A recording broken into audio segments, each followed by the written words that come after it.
Hai chín chị người ta hay không? Tập thầm à ta được tiền làm Ngon rồi. Berapa mang itu bagus?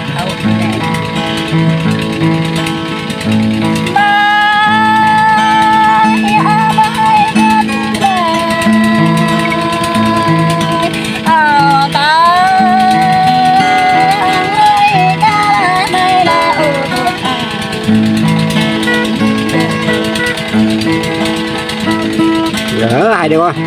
Được rồi, mà biết nó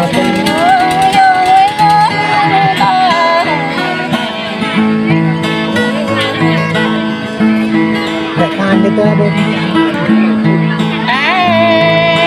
Ôi ơi năm nhớ nay được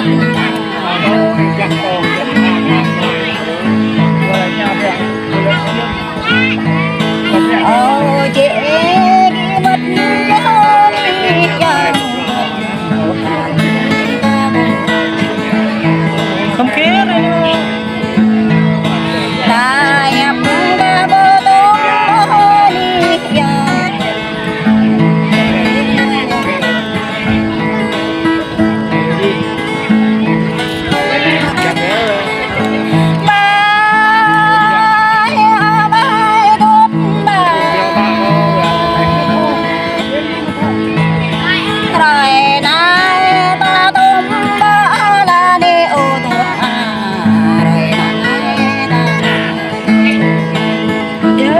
Là được con, mà hia đây rồi.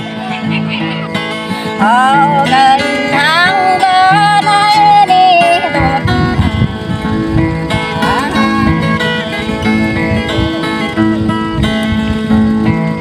thầy nằm bờ nết cao một nằm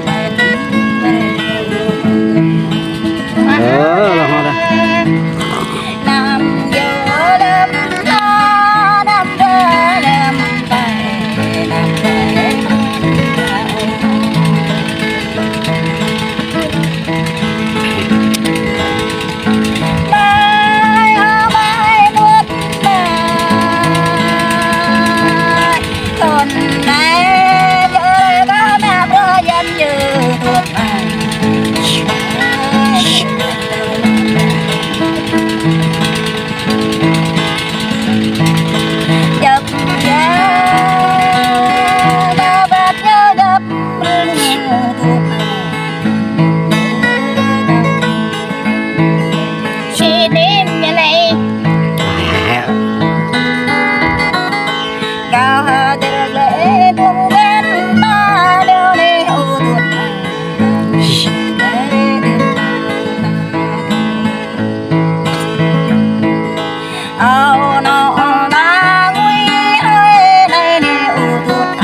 nhập bao nhớ đêm đêm ta đi tuột đây là dòng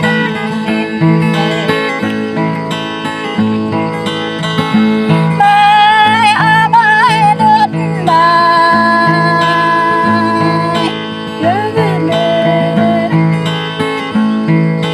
cao mà rồi bay đất cho một nỉ ở tuột mai đây nhiều gạo mơ ế bé đơn số hay là âu tuột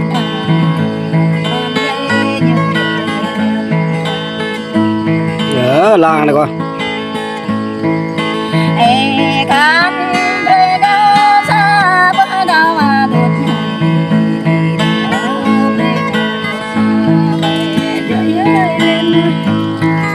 ê rê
là ăn đây coi hiếm mà trời cả bờ nơi đắm nhớ tuột người nằm địch đang nhau